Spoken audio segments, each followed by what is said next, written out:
A very warm good morning to all the students, my dear friends, and all the musical lovers. So, today on the behalf of Roots to Roots, I Tushar Goel welcome you all to the tabla class of Roots to Roots. मैं आप सभी का Roots to Roots की tabla class में हार्दिक अभिनंदन करता हूँ.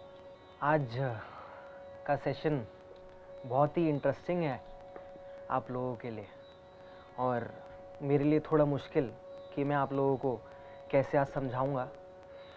तो आज का जो टॉपिक है वो है ताल नोटेशन सिस्टम.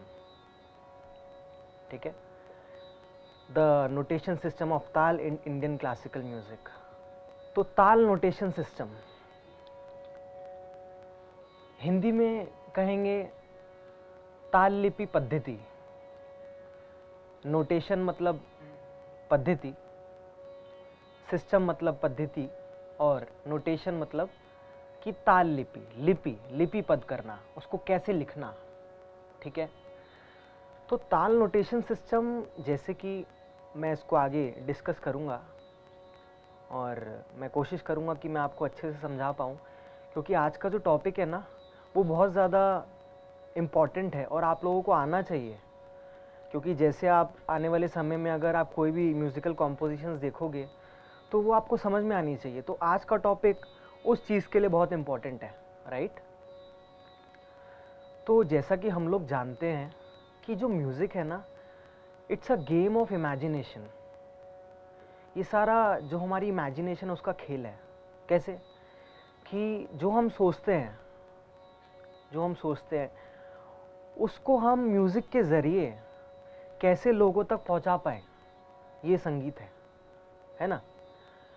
चाहे वो हमारा वोकल्स में हो, हम किस तरह स्वरों को देखते हैं, चाहे हम इंस्ट्रूमेंटल म्यूज़िक में हो, हम किस तरह ताल तबले के जो वर्ण हैं उनको देखते हैं. नाच में हम किस तरह नाच को सोचते हैं, किस तरह किसी कॉम्पोजिशन को कोरियोग्राफ करते हैं. तो वो सब इमेजिनेशन का खेल है. ठीक है, अच्छा. तो जैसे कि इसका ताल नोटेशन सिस्टम का जो नोटेशन सिस्टम है इसकी क्या इम्पोर्टेंस है, पहले मैं इस पर बताऊंगा कि क्या इम्पोर्टेंस है इसकी. देखो, आप लोग अगर नोटेशन सिस्टम देखोगे ना, उसको सीख जाओगे तो क्या होगा, आप एक डॉक्यूमेंट प्रूफ में इसको रख सकते हो कि हाँ, हमारे पास ये चीज़ एक प्रॉपर नोटेशन सिस्टम में लिखी हुई है, रखी हुई है. ठीक है, तो फिर आगे जो फ्यूचर जनरेशन्स होगी उनको बहुत हेल्पफुल रहेगा, राइट. क्योंकि क्या है, अगर आप जो कॉम्पोजिशंस हैं, म्यूज़िक की बात कर रहा हूँ सिर्फ मैं, म्यूज़िक की जो म्यूज़िकल कॉम्पोजिशंस हैं, अगर आप उनको सिर्फ रिकॉर्ड कर लोगे, वीडियो बना लोगे उनकी, तो वो सिर्फ एक टेक्निकल प्रूफ रहेगा आप लोगों के पास कि टेक्नोलॉजी में उसका क्या एविडेंस है. क्या होता है, कभी कभी अगर कुछ डिलीट हो गया है ना, तो कभी कुछ हो गया तो वीडियो ऑडियो तो निकल गई हाथ से. बट क्या होगा, अगर डॉक्यूमेंट्स प्रॉपर फॉर्म में हमारे पास नोटेशन में लिखा हुआ होगा तो हमारे पास वो हमेशा रहेगा, चाहे वो कहीं भी रहे, किताबों में रहे, हमारे पास सॉफ्ट कॉपीज़ रहें, जो भी रहे. ठीक है, और अगर हमारे पास अगर कोई कॉम्पोजिशन नोटेशन सिस्टम में लिखी हुई होगी ना, तो जैसे कि अगर मैं वेस्टर्न म्यूज़िक की बात करूं, आप देखते होंगे जो पियानिस्ट, जो ऑर्केस्ट्रा होते हैं ना, ग्रैंड ऑर्केस्ट्रा, चाहे वो वायलिन आर्टिस्ट हो, पियानिस्ट हो, कोई भी आर्टिस्ट हो जो वेस्टर्न इंस्ट्रूमेंट्स प्ले कर रहे हैं, उनके सामने एक प्रॉपर पेज लिखा होता है उसमें. तो उसमें क्या होता है, पूरी कॉम्पोजिशन होती है. ये नहीं सिर्फ लिखा हुआ है कि सिर्फ गाना लिखा हुआ है कि क्या बजेगा, वो किस तरीके से बजेगा, उसमें प्रॉपर नोटेशन दे रखी होती है ना, कि किस किस नोट्स पे कैसे कैसे क्या टाइम सिग्नेचर, ये सब लिखा होगा. आप लोग देखोगे कभी, अगर आप लोग पियानो वगैरह, गिटार वगैरह सीख रहे हैं या सीखना चाहते हैं, तो आप देखोगे आपके जो टीचर्स लोग हैं वो आपको देंगे प्रॉपर नोटेशन. क्यों देंगे, ताकि आपको पता रहे ये चीज़ किस तरीके से कैसे बजानी है, कैसे गानी है, कैसे नाचनी है. ठीक है, तो उसका महत्व है नोटेशन, वो है नोटेशन. ठीक है, तो समझ में आया नोटेशन का आगे कैसे यूज़ होगा और क्या इसकी इम्पोर्टेंस है. तो वो इसलिए वो डॉक्यूमेंट फॉर्म में रहता है, राइट. तो ये हुआ ताल नोटेशन सिस्टम. वेस्टर्न म्यूजिक में हम नोटेशन सिस्टम को कहते हैं स्टाफ नोटेशन सिस्टम. ठीक है, पाश्चात्य संगीत ताल लिपि पद्धति. ठीक है, और हमारे जब हम अपने भारत की बात करें, हिंदुस्तान की बात करें, तो नॉर्थ इंडियन क्लासिकल म्यूज़िक में अलग पद्धति है, साउथ इंडियन क्लासिकल म्यूज़िक में अलग पद्धति है। पद्धति मतलब एक सिस्टम, एक सिस्टम। ताल लिपि मतलब ताल नोटेशन सिस्टम। स्वर लिपि मतलब जो गायन में जो स्वर लिपि की जो नोटेशन होती है ना, जो स्वरों की नोटेशन होती है, वो है स्वर लिपि पद्धति। ठीक। तो कर्नाटक, साउथ इंडिया में कर्नाटक ताल लिपि पद्धति कहते हैं, और नॉर्थ इंडियन क्लासिकल म्यूजिक में उत्तर भारतीय ताल लिपि पद्धतियाँ। ठीक है। तो आज मैं आपको अपने भारत की ही 2 ताल लिपि पद्धतियाँ बताऊंगा।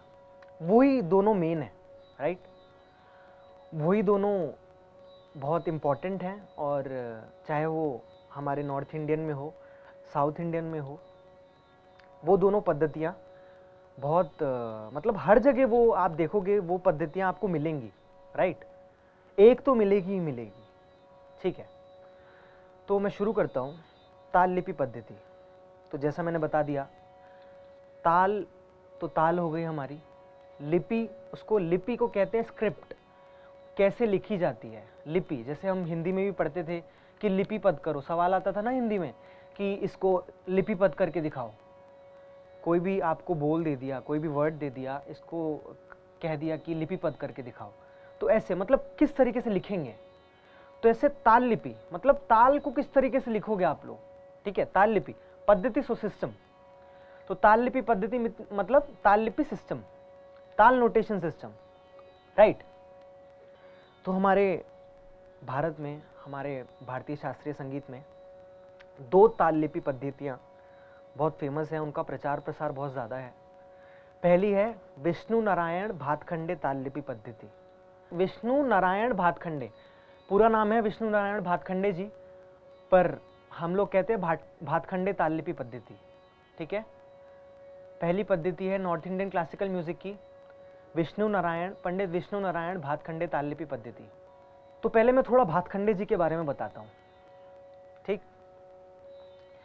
भातखंडे जी 1800 की शताब्दी में बहुत अच्छे, बहुत बड़े संगीतकार थे, रचनाकार थे, और उनका आज भी जो नाम है बहुत आदर सत्कार के साथ लिया जाता है, कि बहुत इज्जत करते हैं लोग, करनी भी चाहिए, क्योंकि उन्होंने जो संगीत के लिए किया है, जो संगीत के लिए उनका योगदान है, वो बहुत अहम है, बहुत इम्पोर्टेंट है।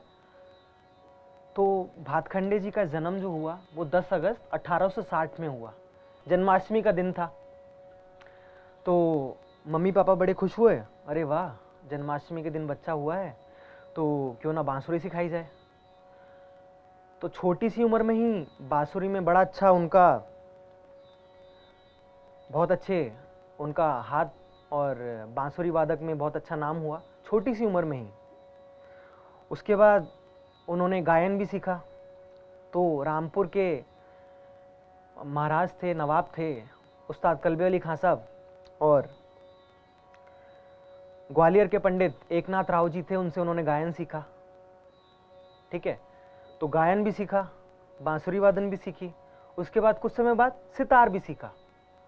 तो सितार सीखा जयपुर के थे मोहम्मद अली खां साहब और सेठ बल्लभ राव जी। जन्म कहाँ हुआ? महाराष्ट्र के मुंबई में एक वाल्केश्वर नामक गांव है, वहाँ इनका जन्म हुआ। ठीक है। पहले बांसुरी सीखी, उसके बाद गायन सीखा। रामपुर के नवाब थे कल्बे अली खां साहब और पंडित एकनाथ राव जी, ग्वालियर के पंडित एकनाथ राव जी थे, उनसे गायन सीखा। फिर सितार सीखा, जयपुर के मोहम्मद अली खां साहब थे और सेठ बल्लभ राव जी थे, उनसे सितार सीखा। तो क्या क्या चीज़ें सीखी? गायन भी सीखा, सितार सीखा और बांसुरी सीखी। फिर क्या हुआ, अच्छे कलाकार, तो मतलब उस ज़माने के चयनित कलाकार जो थे उनमें इनका नाम लिया जाता था। तो पर क्या था उस ज़माने में ना, जो संगीत की किताबें थी, मतलब जो म्यूज़िक की जो बुक्स थी वो बहुत इतनी पॉपुलर नहीं थी, और नहीं थी मतलब किताबें ही नहीं थी। सिर्फ कुछ ग्रंथ होते थे, नाट्य शास्त्र हो गया, संगीत रत्नाकर हो गया, वो ग्रंथ होते थे बट कुछ नोटेशन में नहीं था, मतलब और कोई किताबें नहीं थी। तो इनको बड़ा अच्छा नहीं लगा कि अरे बताओ बच्चों को कितनी मुश्किलें उठानी पड़ती होंगी, जो म्यूज़िक के जो बच्चे हैं उनको कितनी मुश्किलें होती होंगी कि म्यूज़िक के ऊपर कोई किताब नहीं है, कोई पद्धति के ऊपर कोई किताब नहीं है कि हम अपने संगीत को किस तरीके से लिखें, किस तरीके से दिखाएं, किस तरीके से सिखाएं। तो इन्होंने क्या किया, इनको एक दिन इन्होंने ठान ली कि अब मैं संगीत के लिए मतलब कुछ करूँगा। तो इन्होंने बहुत सारी किताबें लिखी और एक नई पद्धति, नया नोटेशन सिस्टम इन्होंने रचा, जिसका नाम है पंडित विष्णु नारायण भातखंडे ताललिपि पद्धति। ठीक है, ये इन्होंने लिखा और उसी समय से इस नोटेशन सिस्टम का प्रचार प्रसार रहा। ठीक है, तो इसी वजह से यही स्टोरी थी कि कैसे ये जो नोटेशन सिस्टम है कैसे आगे आई और किस तरीके से शुरुआत हुई इसकी। जैसा मैंने बताया उस ज़माने में किताबें नहीं थी, तो लोग बच्चों को बहुत दिक्कतें आती थी, क्योंकि ये भी संगीतकार थे तो ये समझ सकते थे कि बच्चों को कितनी दिक्कत आती होंगी। तभी से इन्होंने ठान ली थी और इन्होंने बहुत फेमस किताबें भी लिखी हैं। एक क्रमिक पुस्तक मालिका है, वो 6 पार्ट्स में है, वो लिखी है उन्होंने और बहुत फेमस बुक है, वोकल म्यूज़िक में बहुत इसका यूज़ किया जाता है। और हिंदुस्तानी संगीत पद्धति, उसके भी 4 पार्ट्स हैं, शायद 4 पार्ट्स हैं, उसके 4 भागों में लिखी गई है। तो जो वोकल के सीनियर स्टूडेंट्स हैं, चाहे वो बिगनर्स हो वो भी यूज़ करते हैं, बिगनर्स, एडवांस, सीनियर, सभी स्टूडेंट्स इन किताबों को आज भी यूज़ करते हैं, है ना। और ये जो किताबें हैं ये विष्णु नारायण भातखंडे जी द्वारा लिखी गई हैं। ठीक है, तो ये बहुत इंपॉर्टेंट है। कौन कौन सी बुक्स? हिंदुस्तानी संगीत पद्धति 4 विभाग और क्रमिक पुस्तक मालिका, ठीक है, 6 पार्ट्स हैं इसके। ये किताबें विष्णु नारायण भातखंडे जी द्वारा लिखी गई हैं। ठीक है, अब मैं बात करूंगा नोटेशन सिस्टम। इनकी जो पद्धति थी वो कैसे लिखी जाती थी, उसके चिन्ह क्या थे। ठीक है, सम का चिन्ह देख रहे हो, सम मैंने आपको बताया था, सम क्या होता है, सम ताल की पहली मात्रा सम है। ताल का जो घर है, जो हम लोगों का घर है, संगीतकार का जो घर है, म्यूजिशियंस का जो घर है, वो सम है। ताल की पहली मात्रा सम है। अब कोई भी ताल हो, उसकी जो पहली मात्रा होगी ना, पहली बीट, वो सम होगी। तो सम का चिन्ह है क्रॉस, इसको लिखो, सम का चिन्ह है क्रॉस। तो सम हो गया क्रॉस, इसका चिन्ह है क्रॉस। जहां भी सम देखोगे ना, आप पहली मात्रा देखोगे वहां क्रॉस आएगा। खाली का चिन्ह है जीरो। ये जैसे बना हुआ है वैसे लिखना। सभी लोग, सभी स्कूल्स, सभी ऑडियंस और सारे म्यूजिकल लोग जितने भी जुड़े हैं आज, सभी ये चीज लिखना। ठीक, खाली का चिन्ह 0। विभाग मैंने बताया था, पार्ट्स। विभाग मतलब पार्ट्स को हिंदी में विभाग कहते हैं, मतलब पीसेस। ठीक है, ताल को कितने पार्ट्स में डिवाइड किया गया है, ताल के कितने भाग हैं, उसके कहते हैं विभाग। जैसे 3 ताल में 4 मात्रा के 4 विभाग हैं। ठीक है, तो 4 4 जा 16, तो 4 विभाग हुए। ठीक है, तो हर विभाग के बीच में डंडा आएगा, देख रहे हो, ये पूर्ण विराम बना हुआ है, ये डंडा बनाना आप लोग, लिखो इसको। तो विभाग का चिन्ह हो गया एक वर्टिकल लाइन। ठीक है, उसके बाद ताली। ताल को जब हम क्लैप करते हैं वो ताली है। और जब हवा में हमने इशारा कर दिया, हवा में हमने अपना हाथ घुमा दिया, ये किताबों में लिखी हुई बात है। हवा में हमने अपना हाथ घुमा दिया, ऐसे करके इशारा कर दिया, ये खाली है। मतलब बिना ताली के, बिना साउंड के, ये खाली है और ये ताली है। ठीक है, तो अगर मैं 3 ताल का एग्जाम्पल लूंगा, बस 3 ताल में 3 तालियां होती है ना, तो धा धिन धिन धा, 2 खाली, 3 सम। ठीक है, तो 3 ताली पड़ी, 1 खाली पड़ी। ठीक है, तो देखोगे ताली का जो चिन्ह है ना, आप लोग देखोगे ताली का जो चिन्ह है, ताली का चिन्ह, तो उसमें क्या लिखा हुआ है, जितनी ताली होगी उस मात्रा पे, उस मात्रा के नीचे उस नंबर की ताली आएगी। मतलब अगर ये मुश्किल लग रहा है तो 3 ताल में 5वीं मात्रा पर ताली है, तो तो पांचवी मात्रा के नीचे दूसरा नंबर आएगा, मतलब 2 नंबर आएगा, 2। क्यों? क्योंकि दूसरी ताली उस पर पड़ रही है। ठीक है, समझे? तो यही लिखा हुआ है, जैसे 2 और 3 तालों की संख्या, ये हिंदी में लिखा हुआ है 2 और 3, तो मतलब जिस ताली का जो नंबर है वो नंबर आएगा। ठीक है, सम पे क्रॉस आएगा, ठीक, वो भी एक ताली है, तो मतलब वो कॉमन अंडरस्टूड है कि वो सम है, तो वो ताली पड़ेगी, तो उसके नीचे हम 1 नहीं लिखते, सीधा क्रॉस। उसके बाद पांचवी मात्रा पे ताली फिर से है, तो हम 2 नंबर डालेंगे, 2। ऐसी ही 13वीं मात्रा पे ताली है तो 3 नंबर डालेंगे। तो समझे, ये ताली की संख्या है। इसको, ताली को ऐसे डिनोट किया जाता है भातखंडे पद्धति में। उसके बाद ठीक है, अच्छा आप लोग देख रहे हो आधी मात्रा, फिर आ रहे आधी मात्रा पे। आधी मात्रा में लिखा हुआ है धा धा, ये 2 हैं एक साथ, धा धा, समझ रहे हो? 2 हैं, धा धा, दोनों को एक साथ लिखा हुआ है, तो हम एक चंद्रकार बना देंगे उसके नीचे, चंद्रकार। जैसे आप चांद होता है ना, चांद ऐसे करके होता है चांद, ऐसे बना दोगे। ठीक है, चाहे वो कितने भी वर्ण हो, इसे दुगुन कहते हैं हम, क्योंकि 2 वर्ड लिखे हुए हैं, 2 बोल लिखे हुए हैं एक मात्रा में, तो कहेंगे दुगुन। ठीक है, अच्छा उसके नीचे देख रहे हो तिरकिट लिखा हुआ है, मतलब चौथाई मात्रा। ये आधी मात्रा, चौथाई मात्रा क्या है? मतलब 4 मात्रा का बोल है, तिरकिट, तो चौथाई मात्रा हुआ ना। अगर हम उसको एक में लिखेंगे तो तिरकिट को, 4 मात्रा के बोल को एक में लिख रहे हैं, तो तिरकिट जो है वो चौथाई मात्रा का बोल है, मतलब 1/4 मात्रांश का बोल है तिरकिट। ठीक है, तो उसको हम कहते हैं चौगुन। चौगुन कहते हैं कि अगर हम 4 मात्रा को एक में लिखेंगे तो चौगुन कहते हैं। बट ये जो तिरकिट है ये 4 मात्रा का बोल है, तो और 1/4 मात्रांश का बोल है, मतलब तिरकिट 4 मात्रा का बोल एक में लिख रहे हैं हम, तो ये चौगुन नहीं है, चौगुन नहीं है, बट ये उसका बोल है, मतलब मात्राओं का सिर्फ बोल है। ठीक है, बट जब हम एक मात्रा में 4 मात्रा बजाएंगे तो वो चौगुन है। समझ रहे हो बोल और मात्रा में डिफरेंस? ये सिर्फ बोल है। जब हम पूरी मात्रा बजाएंगे, एक मात्रा में जब 4 मात्रा बजाएंगे तो वो चौगुन है, बट ये 1/4 का बोल है। तो धाधा 1/2 का बोल है, तो इसलिए आधी। 1/2 आधा होता है ना, 1/2 = हाफ, मतलब आधा, इसलिए वो आधी मात्रा का बोल है। ठीक, तो अगर आप 6 मात्रा का बोल देखोगे, जैसे ती ट क ता ग दी, नहीं, ती टे ग दी ग न, ती टे ग दी ग न, देखोगे ती ट ग दी ग न, 6 मात्रा का बोल है, तो 1/6 मात्रा का बोल ती टे ग दी ग न। ठीक है, तो इसको लिखना हो तो ये ती टे ग दी ग न एक साथ लिखोगे, उसके नीचे एक चंद्रकार बना दोगे। ठीक है, ये इस पद्धति में कहा गया है। तो कहते हैं इसको दुगुन, चौगुन, ऐसे ही दुगुन, चौगुन, मतलब पूरा गुण है, दुगुन, तिगुन, चौगुन, पंचगुन, 6 गुण, 7 गुण, 8 गुण, मतलब जाता है पूरा, जितना आप लेके जा सके।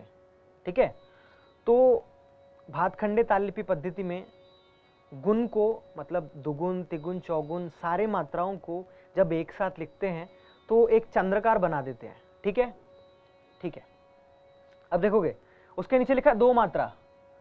अब धा के बाद हाइफन है, मतलब 2 मात्रा, धा उसके बाद हाइफन, तो प्रॉपर 2 मात्रा दे रहे हैं, धा आ, तो मतलब दूसरा वाला जो हाइफन है ना वो गैप है, उसमें मतलब कुछ नहीं है, मतलब धा आ 2 मात्रा है, पूरी 2 मात्रा है। ठीक है, तो 2 मात्रा है, तो हम उसके नीचे अलग अलग लगाएंगे, चंद्रकार लगाएंगे, चांद बनाएंगे, 2 अलग अलग, धा के नीचे अलग, और जो गैप है, जो हाइफन है, उसके नीचे अलग। ठीक है, समझे? ये 2 मात्रा हमने दिखाई। अब 4 मात्रा है, उसके नीचे लिखा 4 मात्रा, धा हाइफन हाइफन हाइफन, वो जो हाइफन है वो मतलब खाली है, तो पूरा धा 1 2 3, ये 4 मात्राएं हैं। ठीक है, पूरी 4 मात्राएं जारी हैं, ये मात्राएं हैं। जो तिरकिट था वो बोल था। ठीक है, पूरी मात्रा है ना, तो धा 1 2 3 4 मात्रा। तो इसको हम कैसे दिखाएंगे भातखंडे पद्धति में? सबके नीचे एक छोटा छोटा चंद्रकार बनाएंगे। आपने जब देखा ना पहले, वो लिखा था धा, मतलब 1/2 मात्रा, मतलब क्या, हाफ मात्रा का बोल। अब इसमें लिखा हुआ है धागे, ये भी हाफ मात्रा का बोल है, धागे, धागे एक साथ लिखा हुआ है तो इसके नीचे हमने बनाया चांद, ठीक है, एक हमने चंद्रकार शेप में बनाया, ठीक, तो इसे हम दुगुन कहते हैं। उसके नीचे लिखा हुआ है धागे न, 3 मात्रा का बोल है, 3 मात्रांश का बोल है, धागे न, ठीक है, तो इसे हम कहेंगे तिगुन। 3 मात्रा का बोल है, मात्रा मेरा उस सेंस में है मतलब 3 मात्राएं हैं और हम इसको एक मात्रा में बोल रहे हैं, तो बहुत कंफ्यूजन है इसमें कि तिगुन मात्रांश का बोल ये डिफरेंट है, कई लोग कहीं सेम भी है, कहीं बुक्स में डिफरेंट भी है, ठीक है, तो कंफ्यूज मत होना आप लोग। तो धागे ना हुआ 3 मात्रा का बोल, तो इसे लिखा हुआ है अर्थात तिगुन। धागे तिटे, धागे तेट 4 मात्रा हैं, 4 बोल हैं, इसलिए अगर हम 1/4 का लिखना होगा तो हम ऐसे एक साथ लिख के उसके नीचे चंद्रकार बनाएंगे, तो चौगुन की लय ऐसी तिरकिट तक है, और धा ऐस तिरकिट तक मतलब धा आ तीर कीट तक 8 मात्रा का बोल हो गया, ठीक है, तो 1/8 मात्रांश का बोल मतलब 1/8 मात्रा में धा आ तिरकिट तक का बोल है, तो इसको हम कहेंगे अटगुन। बट ये जो लिखा हुआ है दुगुन तिगुन चौगुन छेगुन अटगुन, ये सिर्फ कहने के लिए है, बट एक्चुअल जो उसका मैथमेटिक्स होता है, दुगुन को लिखते हैं 2/1, तिगुन को लिखेंगे 3/1, चौगुन को लिखेंगे 4/1, ठीक है, ठीक है। अब हम आगे चलते हैं। अब इसमें आपको प्रॉपर मैं समझाता हूँ कि जो चिन्ह है वो कैसे हैं, कैसे कैसे चिन्ह हैं, जो भातखंडे ताललिपि पद्धति में जो चिन्ह हैं वो क्या क्या थे और कैसे थे। देखो 3 ताल का जो ठेका है, धा पहली मात्रा है धा, उसके नीचे क्रॉस है, देख रहे हो क्रॉस है, क्योंकि वो सम है। आपको पहले बताया था मैंने कि भातखंडे पद्धति में सम का चिन्ह क्रॉस है, तो देख रहे हो धा के नीचे वो पहली मात्रा है, उसके नीचे सम है, ठीक, क्रॉस का चिन्ह बना हुआ है, मतलब अब वो अंडरस्टूड है कि क्रॉस है तो वो सम है, ठीक है। धा पे ताली पड़ेगी, पहली ताली धा पे पड़ेगी, ठीक है। उसके बाद धा धिन धिन धा, उसके बाद एक पूर्ण विराम है, मैंने बताया था विभाग का चिन्ह पूर्ण विराम है, मतलब वर्टिकल लाइन है एक, मैंने बताया ना, तो वो पहला पार्ट हो गया, धा धिन धिन धा, धा धिन धिन, ये पहला पार्ट हो गया, राइट। और धा के नीचे सम का चिन्ह है क्रॉस। अब दूसरे विभाग पे आते हैं, धा धिन धिन धा।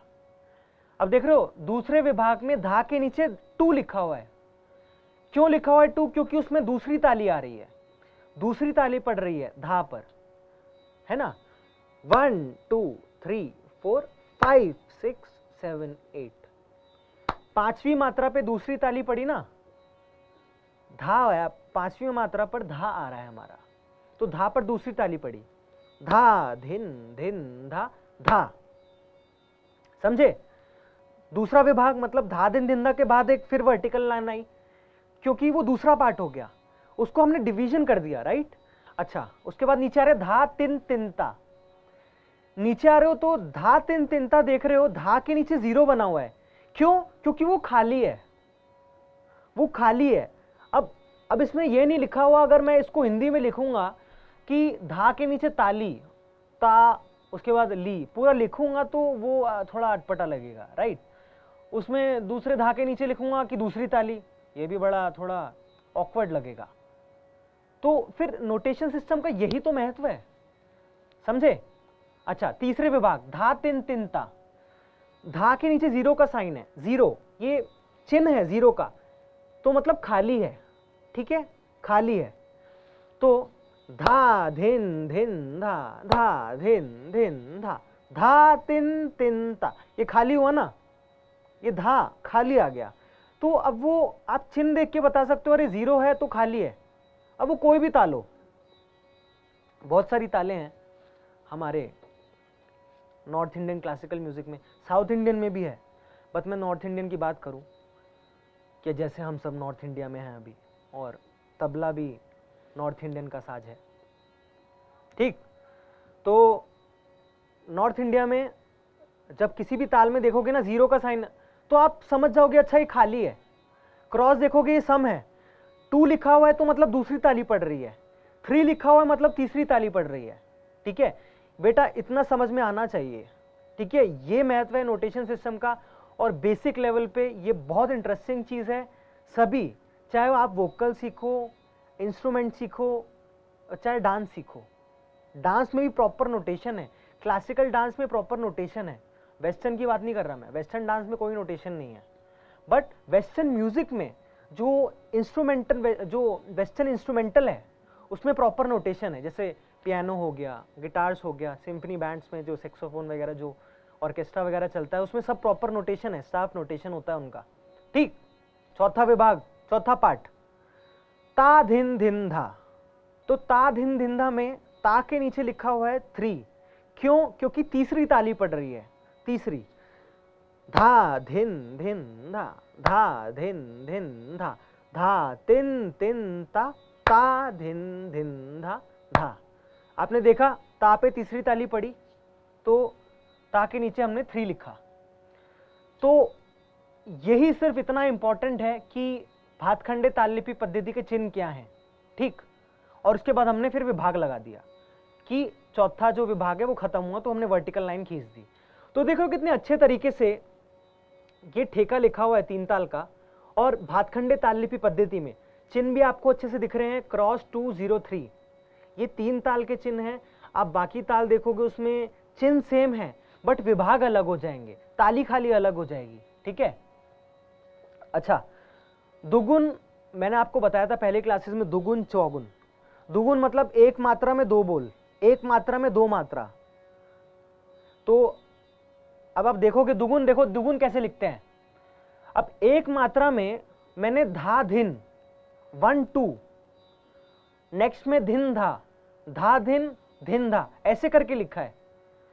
तो ये बहुत इजी चीज है, मतलब एक मात्रा में आपको 3 ताल के जो 2 मात्रा है ना, ऊपर से बस वो नोट करने हैं सेम टू सेम। बस एक मात्रा में 2 लिखने हैं, राइट। एक मात्रा में 2 लिखोगे, 2 मात्राएं लिखोगे पूरे, 2 मात्रा के 2 मात्रा लिखोगे, राइट। मतलब 2 बोल हो गए। वो 1/2 मात्रांश के बोल नहीं है। धा धा अलग है, वो धा धा आप एक साथ लिख रहे हो तो वो दुगुन है, राइट। अच्छा, धा धा धिन धिन धा। अब हर मात्रा में 2 आएंगे और प्रॉपर देख रहे हो, मैंने आपको बताया था चंद्रकार आएगा, चंद्रकार, चांद, छोटा सा चांद आएगा, वो हर मात्रा के नीचे आएगा ताकि कोई देखे, आप लोग पढ़ो तो आपको समझ में आ जाए दुगुन है। ये प्रॉपर आप लोग कभी लिखोगे ना, आपको हमेशा एक प्रॉपर प्रेजेंटेशन में लिखना है, ये प्रॉपर एक नोटेशन में लिखना है ताकि कोई भी आर्टिस्ट ये समझ पाए, तो आप भी समझ पाए। अब ये कितना आसानी से समझ में आ रहा है कि दुगुन की लय है तो हर मात्रा में 2 लिखने हैं। ठीक है, पूरा ठेका आएगा, कुछ इसमें अलग कुछ नहीं है कि हम ताल से डाइवर्ट हो रहे हैं, ऐसा कुछ नहीं है। सिर्फ ताल लिखी जाएगी, एक मात्रा में 2 बोल लिखने हैं और प्रॉपर वही नोटेशन होगी। जैसे 4 मात्रा के बाद आपने वर्टिकल लाइन खींच दी, सम पे क्रॉस का साइन लगा दिया। दूसरी मात्रा जब होगी, दूसरी ताली जब पड़ेगी तो 2 का साइन लिख दिया, खाली पे 0 लिख दिया, और जब तीसरी ताली पड़ेगी तो 3 लिख दिया, राइट। और चौगुन में भी ऐसा होगा। तो चौगुन में क्या होगा कि एक मात्रा में 4 मात्राएं लिखनी है ना। तो धा धिन धिन धा, ये अलग अलग 4 मात्राएं थी ना, शुरू में देख रहे हो, धा धिन धिन धा अलग लिखा हुआ है। अब हम उसको एक साथ चार मात्रा को एक साथ एक मात्रा में लिख देंगे तो वो चौगुन हो गई। तो आप लोग समझ रहे होंगे, धा धिन धिन धा एक मात्रा में आया, फिर दूसरी मात्रा में धा धिन धिन धा, तीसरी धा तिन तिन ता, चौथी ता धिन धिन धा। उसके बाद एक वर्टिकल लाइन है, वो पहला विभाग खत्म हुआ और पहली मात्रा पे धा के नीचे क्रॉस है, मतलब सम है। ठीक है, तो ये हुई भातखंडे ताल लिपि पद्धति। ठीक है, तो अभी मैं भातखंडे ताल लिपि पद्धति को यहीं खत्म करूंगा और हम आगे चलेंगे अब नेक्स्ट पद्धति पे। अब चलते हैं, ये हुई भातखंडे, पंडित विष्णु नारायण भातखंडे ताल लिपि पद्धति। अब चलते हैं हम पंडित विष्णु दिगंबर पलुष्कर पद्धति। देखो, पहली जो पद्धति थी ये मैंने थोड़ा ज्यादा बताया आपको, थोड़ा ज्यादा टाइम लेके बताया क्योंकि ये जो पद्धति है ना, आप हर जगह यही पद्धति देखोगे। ये बहुत कॉमन पद्धति है, बहुत कॉमन नोटेशन सिस्टम है, चाहे कहीं भी हो, ये बहुत कॉमन चीज है और सिर्फ इसी चिन्हों को आप देखोगे। ठीक। अच्छा, अब नेक्स्ट चलते हैं हम पंडित विष्णु दिगंबर पलुस्कर जी की पद्धति, ताल लिपि पद्धति। ये जो पद्धति है ना, ये साउथ इंडियन क्लासिकल म्यूजिक में ज्यादा इसका पॉपुलर है, ये बहुत ज्यादा popular south Indian classical music में है। ठीक, थोड़ा मैं पलुस्कर जी के बारे में बता देता हूँ। पलुस्कर जी की जो पद्धति है वो नॉर्थ इंडिया में क्यों इतनी पॉपुलर नहीं हुई, क्योंकि वो थोड़ी डिफिकल्ट है, उसको लिखना समझना थोड़ा डिफिकल्ट है, बट साउथ इंडिया में उसको बहुत यूज किया जाता है। ठीक, नॉर्थ इंडिया में भातखंडे जी की पद्धति बहुत पॉपुलर है और साउथ इंडिया में पंडित विष्णु दिगंबर पलुस्कर जी की पद्धति बहुत पॉपुलर है। मैं थोड़ा पलुस्कर जी के बारे में आपको बता देता हूँ। पलुस्कर जी का जन्म जो हुआ वो 1 अगस्त 1872 में महाराष्ट्र में एक बेलगांव नामक प्रांत है, वहाँ हुआ, बेलगांव में। तो श्रवण पूर्णिमा का दिन था। थोड़ा मैं पढ़ के आया हूँ ये सब, ताकि आपको बायोग्राफी थोड़ा पता होना चाहिए कि कभी कोई पूछे तो थोड़ा बेसिक लेवल पे आप लोगों को पता होना चाहिए कौन थे, क्या हुआ, कैसे इन्होंने पद्धति लिखी और जिन्होंने लिखी ये इनका क्या बैकग्राउंड था। ठीक है, तो जन्म हुआ 1 अगस्त 1872 में। ठीक है, और बचपन में इनके साथ एक दुर्घटना हुई। खेल रहे होंगे, आतिशबाजी कर रहे थे, तो आंखों में दुर्घटना हो गई और इनकी आंखों की रोशनी चली गई। तो क्या हुआ कि बचपन से ही जब ऐसा हो गया तो स्कूल तो जा नहीं पाए, क्योंकि कैसे पढ़ते, और उस ज़माने में तो पढ़ाई का भी इतना क्रेज़ नहीं था, लोग इतने पढ़ाई नहीं करते थे, क्योंकि ज़्यादा काम था गाना बजाना दरबारों में, और राजश्रीय स्तर पर काम करते थे लोग दरबारों में और राजा के महलों में, तो ये काम होता था पहले। तो और इनके पिताजी जो थे ना, वो बहुत बड़े गवैया थे, बहुत अच्छे गवैया थे। तो पापा ने क्या कहा कि अब तो ये पढ़ नहीं पा रहे हैं, तो इन्होंने गाने की शिक्षा के लिए इनको वहाँ भेज दिया। मिरज के एक गवैया थे पंडित बालकृष्ण बुआ जी, उनके पास भेजा। तो बालकृष्ण बुआ जी के पास इन्होंने खूब सीखा। पंडित बालकृष्ण बुआ जी एक बहुत अच्छे गवैया थे, इनके पिताजी के दोस्त थे, तो इन्होंने बचपन से ही उनके पास भेजा गायन सीखने के लिए। तो छोटी सी उम्र में इन्होंने खूब अभ्यास किया, खूब अभ्यास करके ये भी बहुत अच्छे गायन शैली में बहुत अच्छा इनका निपुण नाम हुआ, इनका काम बहुत अच्छा लगा लोगों को। तो क्या मिरज के जो राजा थे, उस टाइम के राजा थे, तो उन्होंने इनका काम देख के ना, इनकी गायन शैली देख के उनको इतनी पसंद आई कि उन्होंने पंडित विष्णु दिगंबर पलुस्कर जी को अपने महल में रख लिया कि आप हमारे महल में रहिए और हमारे महल में जो गाना बजाना होता है इसमें आप हिस्सा लीजिए, और जो भी जैसे महल में उनको राजश्रेय दिया।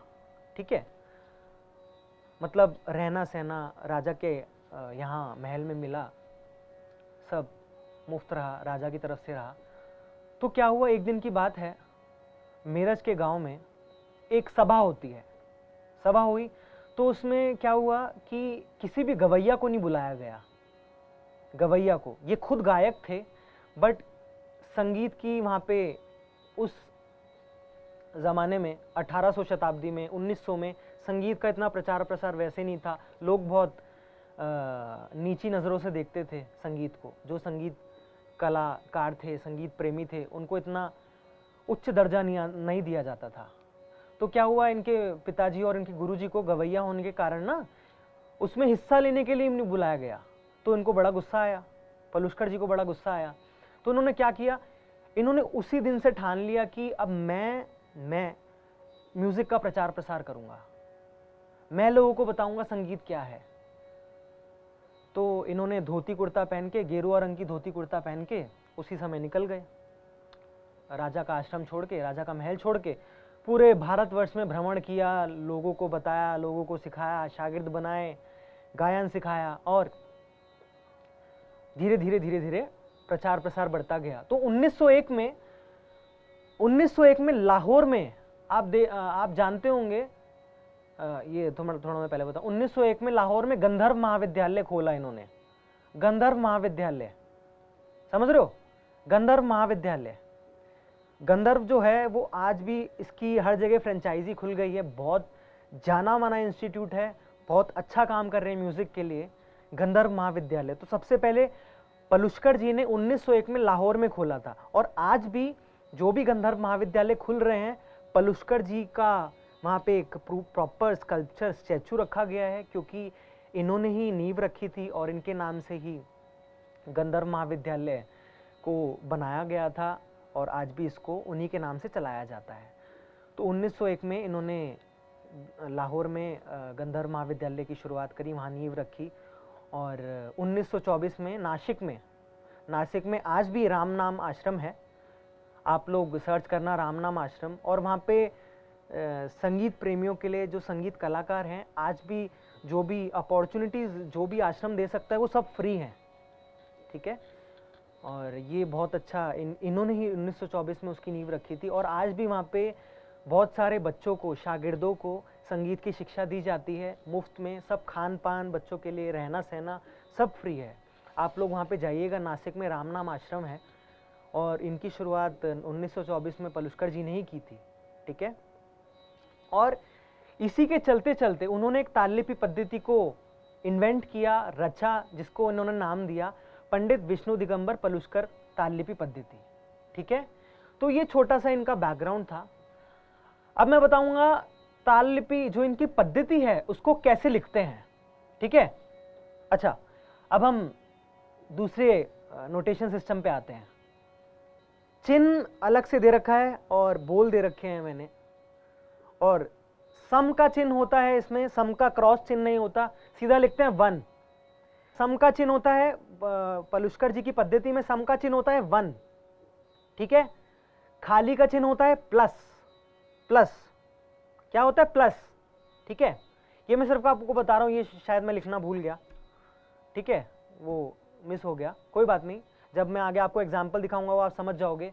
तो सम का चिन्ह होता है 1, अगर पहली मात्रा, किसी भी ताल की पहली मात्रा देखोगे तो 1 लिखा होगा, 1, ओके। खाली देखोगे तो लिखा होगा प्लस, तो वो आपको समझ में आ जाएगा, ठीक है। अच्छा, अब पलुष्कर जी की पद्धति में क्या है, हर एक मात्रा, जैसे 3 ताल में जब था ना, जो भातखंडे जी की पद्धति थी उसमें क्या था कि हर एक जो बोल था उसके नीचे चांद आता था छोटा सा, हर एक मात्रा के नीचे।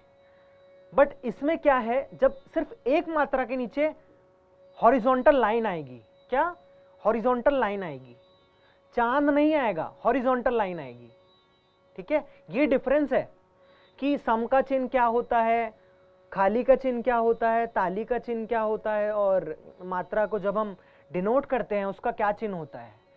तो एक देख रहे होंगे आप, एक मात्रा मतलब धा, सिर्फ धा, उसके नीचे लिखा हुआ है, उसके नीचे बना हुआ एक हॉरिजॉन्टल लाइन बनी हुई है, तो वो आपको, अगर आप देखोगे ना हॉरिजॉन्टल लाइन किसी के नीचे भी बनी हुई, किसी भी बोल के नीचे, तो आप समझ जाओगे कि ये जो है एक मात्रा है, सिर्फ एक मात्रा है, ठीक है। अच्छा, 2 मात्रा के लिए जैसे भातखंडे जी में था, मैं डिफ्रेंशिएट बाद में करूंगा, पहले मैं आपको सिर्फ चिन्ह बता दूं। 2 मात्रा है तो लेटा के उल्टा एस बना दोगे, उल्टा एस, ठीक है, उल्टा एस। और पलुष्कर जी की पद्धति में जब हम कॉम्पोजिशन में जब पॉज लिखते हैं, पॉज मतलब अवग्रह, जब हम एक वो दिखाते हैं गैप को, तो हम एस बनाते हैं, एस, सिंपल एस बनाते हैं, ठीक है, एस। और भातखंडे जी की पद्धति में क्या था, हम हाइफन लिखते थे, देखा ना आपने पहले देखा होगा, हमने गैप छोड़े होते, हाइफन थे वो, ठीक है। तो 2 मात्रा के लिए पलुष्कर जी की पद्धति में धा, उसके बाद अवग्रह मतलब एस, 2 मात्रा हो गया ये, ठीक है। अच्छा, अब तीसरा 1/2 मात्रा के बोल, ये जैसे 3 ताल में था आधी मात्रा के बोल अर्थात दुगुन, 1/2 मात्रांश का बोल है धागे, 2 मात्रा का बोल है, ठीक है, 2 मात्रा का बोल है एक साथ, मतलब पढ़ते हैं, लिखते हैं, बजाते हैं तो एक साथ ही आता है धागे। तो 1/2 को हम कैसे डिनोट करेंगे पलुष्कर जी की पद्धति में, जीरो का साइन। मतलब अगर हमें जैसे धागे होगा लिखा होगा कहीं भी, या फिर दो मात्रा के, जो अगर आप म्यूजिकल हैं तो आप लोग समझ सकते होंगे या फिर आगे सीखेंगे, जब दो मात्रा के बोल हैं तो धागे जैसे, और क्या हो गया, तेटे हो गया, तेटे तेटे, अगर तेटे लिखा हुआ है कहीं तो उन दोनों के ते के नीचे अलग जीरो, टे के नीचे अलग जीरो, मतलब आपको समझ में आ जाए अच्छा 1/2 मात्रा का बोल है, ठीक है। अच्छा 1/4 मात्रांश का बोल जो तिरकिट था, अब देखो भातखंडे जी की पद्धति में तिरकिट को अलग तरीके से लिखते थे, वो एक साथ लिखते थे तिरकिट। अब इसमें क्या है, पलुस्कर जी की पद्धति में ती अलग से, उसके नीचे चंद्रकार बना रखा है, र अलग से, की अलग से, ट अलग से, इसको ऐसे ही लिखते हैं, ठीक है, इसको ऐसे ही लिखा जाता है पलुस्कर जी की पद्धति में। और उसी आप डिफरेंशिएट करोगे भातखंडे जी की पद्धति में तो तिरकिट को एक साथ लिखते हैं और उसके नीचे चांद बनाते हैं एक, ठीक। अच्छा अब 1/8 मात्रांश का बोल अर्थात अठगुन, तो जैसे इसमें एग्जाम्पल है धीरे धीरे किट तक, धीर धीर कीट तक, 8 मात्रा का बोल हुआ बच्चों, 8 मात्रा का बोल हुआ और एक साथ बोलते हैं तो इसलिए 8 मात्रा, मतलब 1/8 मात्रा का बोल है, ठीक है, धीरे धीरे किट तक। ऐसी एग्जाम्पल लेता हूं मैं, तिट कथा गदी गना, ठीक है, तो 1/8 मात्रा का बोल है। जहां भी आप अगर आप 1/8 मात्रा को लिखोगे या पढ़ोगे तो उन सबके नीचे अलग अलग 2 लाइन्स, 1/8 में 2 लाइन्स आएंगी, 2 चांद बनेंगे नीचे, चंद्राकार बनेंगे, ठीक है, और हर एक बोल के नीचे चंद्राकार बनेगा। जैसे आप देख रहे होंगे इसमें हर एक धीरे धीरे किट तक में हर एक बोल के बाद हर एक बोल के नीचे चंद्राकार बना हुआ है 2। अगर वहीं लिखा होगा 1/16, मतलब एक अगर कॉमन सेंस लगाओ, 1/4 1 है, 1/8 2 है, तो 1/16 कितना हुआ 3, राइट, 3 हुआ ना, 3 चांद बनेंगे नीचे, मतलब 16 मात्रा का बोल, 16 मात्रा का बोल एक साथ लिखेंगे तो हर मात्रा के नीचे 3 आएंगे, ठीक है। अच्छा अब हम ट्रिपलेट्स में चलते हैं, कि लिखा हुआ 1/3, 1/3 धातेटे, धातेटे धातेटे, ये 1/3 मात्रा का बोल है, मतलब तीसरी जाति का बोल है, तिगुन का बोल है। तो इसमें देख रहे हो उल्टा बना हुआ है, मतलब 2 बार चांद बना हुआ है, 2 बार उल्टा बना हुआ है, इसको याद रखना, लिखो इसको, 2 बार चांद बना हुआ है, ठीक है। तो अगर धागे ना देखोगे, धातेटे देखोगे, 3 मात्रा का बोल देखोगे तो सबके नीचे अलग अलग उल्टा चंद्रकार करके, 2 बार उल्टा चंद्रकार करके उसको लिखना है, ये चिन्ह है प्रॉपर, ठीक है। ये जो 1/4 1/8 1/3 1/6 आप देख रहे हो ना, ये ज्यादातर कायदों में यूज होता है, कायदे, रेले, कॉम्पोजिशन, जब हम लिखते हैं टुकड़े चक्करदार तब हम यूज करते हैं इनको, ठीक है। तालों में इसका इतना नहीं होता, क्योंकि ये जो बोल हैं सारे तिरकिट, धीरे धीरे किट तक, धाते टेटे कथा गदी गना और तक तक दिमी, ये बहुत कम यूज होते हैं ठेके में।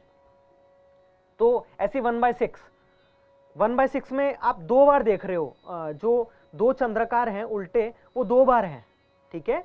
तो तक तक दिमी, तक तक दिन, तक तक दीन, 6 मात्रा, समझ रहे हो, तक तक दी मी, 6 मात्रा हुई ना, इसलिए तो ट्रिपलेट्स में आ गए।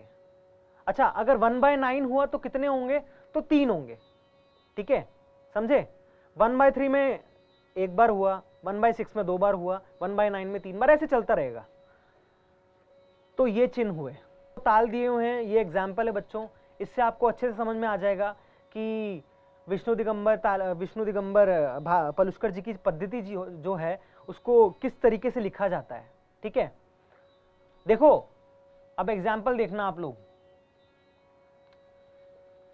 अब झपताल का एग्जाम्पल है, इसमें 3 ताल नहीं लिखा हुआ, झपताल का मैं एग्जाम्पल दे रहा हूं। झपताल में 10 मात्रा होती हैं, धी ना धी ना ती ना धी ना, ठीक है। पहली मात्रा सम है तो उसके नीचे 1 का साइन है, मैंने बताया खाली का चिन्ह क्या है, प्लस, तो आप देख रहे हो ती के नीचे खाली का चिन्ह है, तो मतलब वो खाली है, ठीक है। और पलुस्कर जी की पद्धति में जो ताली होती है, जिस नंबर पे ताली है उस पे सिर्फ नंबर लिखा जाएगा उस मात्रा का, ताली का नहीं, भातखंडे जी की पद्धति में था कि ताली का नंबर लिखा जाएगा, जिस मात्रा पे ताली होगी उसमें ताली का नंबर लिखा जाएगा। बट पलुस्कर जी की पद्धति में क्या है, जिस मात्रा पे ताली है उस मात्रा का नंबर लिखा जाएगा। ठीक है, तो धी, इसको ध्यान से देखना, शायद आपके लिए नहीं होगी ये झपताल। तो धी ना, धी धी ना, ती ना, धी धी ना। समझे? तो मैंने तीसरी मात्रा पर ताली लगाई तो उसके नीचे लिखा मैंने 3। मैंने 8वीं मात्रा पर ताली लगाई तो उसके नीचे लिखा है 8। और अगर मैं इसी को भातखंडे में लिखता तो मैं धी के नीचे लिखता 2 और जो 8 लिखा हुआ है उस पर लिखता 3। समझे? डिफरेंस समझ में आया? और पलुस्कर जी की पद्धति में विभाग का कोई चिन्ह नहीं होता, सिर्फ लास्ट में हम एक छोटा सा पूर्ण विराम वर्टिकल लाइन डालते हैं कि हमें पता चल जाए हाँ ताल खत्म हो गई। ठीक है, समझ में आया विष्णु दिगंबर ताललेपी पद्धति? और हर एक मात्रा के नीचे देख रहे हो छोटी छोटी लाइन बनी हुई है, मतलब पूरी वो प्रॉपर दिख रही है, एक मात्रा है। ठीक है, वो प्रॉपर एक मात्रा है, दिख रही है। तो 3 ताल में आप लोग कैसे लिखोगे? धा धिन धिन धा, सबके नीचे एक हाइफन लगाओगे और धा के नीचे लिखोगे 1, क्योंकि 1 सम है। उसके बाद कोई विभाग नहीं आएगा क्योंकि पलुस्कर जी की पद्धति में विभाग नहीं आता। ठीक है, तो उसके बाद धा दिन धिंदा लिखा, फिर धा दिन धिंदा लिखोगे तो दूसरा विभाग जो है। उसके बाद दूसरी ताली जो पड़ रही है 5वीं मात्रा पे है, तो धा के नीचे 5 लिखोगे। ठीक, 5 लिखोगे। उसके बाद तीसरा विभाग धा तिन तिनता जो खाली है, तो धा के नीचे लिखोगे प्लस, और सबके नीचे वो डैश आना चाहिए ताकि एक एक मात्रा दिखती रहे आपको, वो प्रॉपर एक मात्रा दिखे। अच्छा, अब मैं चलता हूँ विष्णु दिगंबर ताललिपि पद्धति को, मतलब ताललिपि पद्धति में एक ताल को कैसे लिखते हैं। धिन धिन एक एक मात्रा है। ठीक, मैं बताया तो एक ताल में 12 मात्राएं होती हैं। ठीक, धिन धिन एक एक मात्रा है, तो इनके नीचे डैश दे रखा है, मतलब हॉरिजॉन्टल लाइन है, और धिन के नीचे है 1 क्योंकि वो सम है। अच्छा, धागे जो है वो एक मात्रा में, मतलब 1/2 मात्रा का बोल है तो उसके नीचे 0 0 बना हुआ है। मैंने आपको बताया था 1/2 मात्रा का बोल है तो 0 0। 1/4 है तो सबके नीचे अलग अलग चंद्राकार। अब देख रहे हो आगे तिरकट लिखा है, 1/4 मात्रा का बोल है तो तिरकट 1/4 मात्रा का है ना, तो सबके नीचे चंद्राकार आएगा। जैसा कि आप लोग देख रहे होंगे ये पलुस्कर जी की पद्धति में है, और यही अगर भातखंडे जी की पद्धति होती तो तिरकट को एक साथ लिखते एक ही चंद्रकार में। ठीक, अच्छा, तू ना, फिर से एक एक मात्रा अलग अलग मात्रा है, तू ना। कत ता, फिर से 2 अलग अलग मात्रा है, और क के नीचे प्लस है क्योंकि खाली है। उसके बाद फिर धागे आ रहा है, 1/2 मात्रा का बोल है, तिरकट 1/4 मात्रा का बोल है और सबके नीचे चंद्राकार है, वो आप देखेंगे बाद में पलुस्कर जी की पद्धति में। और धीना पूरा एक मात्रा का बोल है। ठीक है, तो पहली मात्रा पे, 5वीं मात्रा पे, 9वीं मात्रा पे, 11वीं मात्रा पर ताली है, इसलिए उस मात्रा का नंबर दिया हुआ है। ठीक, तो आज की सभा हम ये समाप्त करेंगे, आज की क्लास हम यही संपन्न करते हैं। मैं फिर मिलूंगा आपसे नेक्स्ट सेशंस में। ठीक है, आज की क्लास यहीं संपन्न होती है और हम मिलेंगे आपसे बाद में। ठीक है, नमस्ते।